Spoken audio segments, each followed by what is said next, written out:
किसान भाइयों, हमारी सरसों की फसल जैसे 30 से 40 दिन की हो गई है जैसे इस समय, तो हमें यहाँ पर जैसे हम पहला पानी दे रहे हैं या पहला पानी दे चुके हैं, तो यहाँ पर हमें एक स्प्रे देना आवश्यक होता है। यदि हम अपनी सरसों की फसल में ये स्प्रे लगा देते तो हमारे सरसों के पौधे ज़बरदस्त फुटाव करते हैं, पत्ते चौड़े होते हैं और तने मजबूत होते हैं, तो सरसों जो है एक शानदार उत्पादन निकाल पाती है।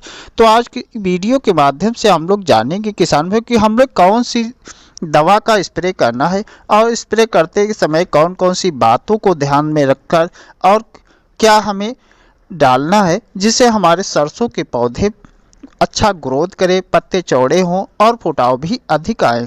किसान भाई, जानकारी शुरू करने से पहले एक छोटी सी रिक्वेस्ट है, जो हमारे किसान साथी चैनल पर नए हैं वो चैनल को सब्सक्राइब कर लें और पास वाली घंटी को अवश्य दबा दें ताकि खेती बाड़ी संबंधित सभी जानकारियां आप तक सबसे पहले पहुंचती रहें।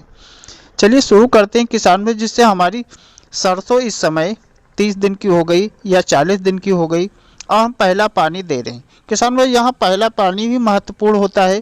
जैसे कुछ मिट्टियों में हमारे किसान भाई 25 से 30 दिन पर पानी लगा देते हैं और कहीं कहीं पर 40 से 42 दिन पर भी पानी लगता है।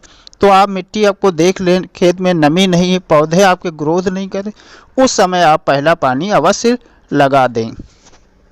अब किसान भाई बात कर लें कुछ खादों की। जैसे तो खादें किसान भाई पैसे बेसल डोज पर डिपेंड होती हैं। यदि हम बेसल डोज पर सही खादें दे दी, जैसे एसएसपी के साथ बुआई की है या बहुत सारे किसान भाई करते हैं, या डीएपी के साथ किसान भाई बुआई करते हैं, बहुत सारे किसान भाई एनपीके के साथ बुआई करते हैं, तो यानी बेसल डोज पे जो खादें होती हैं उनका बहुत महत्व होता है। जब बेसल डोज पे पौधों को पर्याप्त खादें मिल जाती हैं तो मिट्टी आपकी जो खेत की शक्ति होती है वो पौधों को जड़ से ही विकास कराती है। यानी पौधे जो जमाव जैसे अंकुरित होते हैं, पौधे बहुत तेज़ी से ग्रोथ करते हैं, हरे भरे बने रहते हैं, तो वो फसल बहुत तेज़ी से विकास।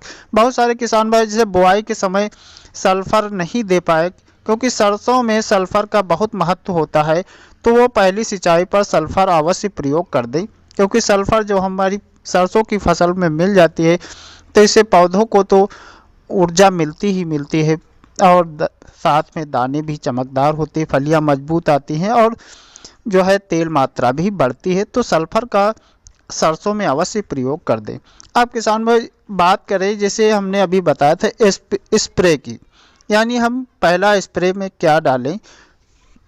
तो सिंचाई के बाद सबसे पहले हमें केवल यूरिया का प्रयोग कर देना है, या ज़रूरत है आपकी फसल में तो हल्का जिंक का प्रयोग करके यूरिया में बिखेर दें। वैसे यूरिया ही पर्याप्त होती है जब बेसल डोज सारी खादें मिल जाती हैं।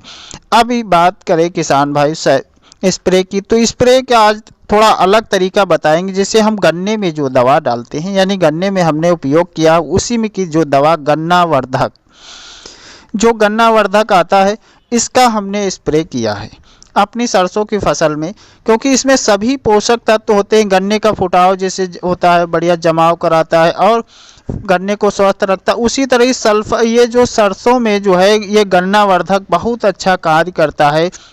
आप इसका जो है आप अपनी फसल में 30 से 40 दिन पर स्प्रे कर दें और अच्छा रिजल्ट लेने के लिए आप NPK 19-19 का प्रयोग इसमें कर सकते हैं।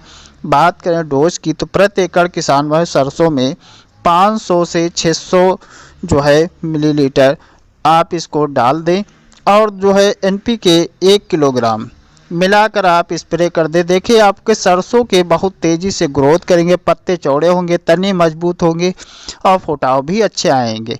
तो किसान भाई आज हमने जो अपनी फसल में गन्ना वर्धक का प्रयोग किया और हमारी सरसों से एक शानदार उत्पादन की तरफ खड़ी है, तो इसी की जानकारी आपके लिए साझा करें। किसान भाई यदि जानकारी अच्छी लगी है तो चैनल को सब्सक्राइब कर लीजिए और पास वाली घंटी को अवश्य दबा दीजिए और दोस्तों में शेयर करिए ताकि सभी को जानकारी मिल सके।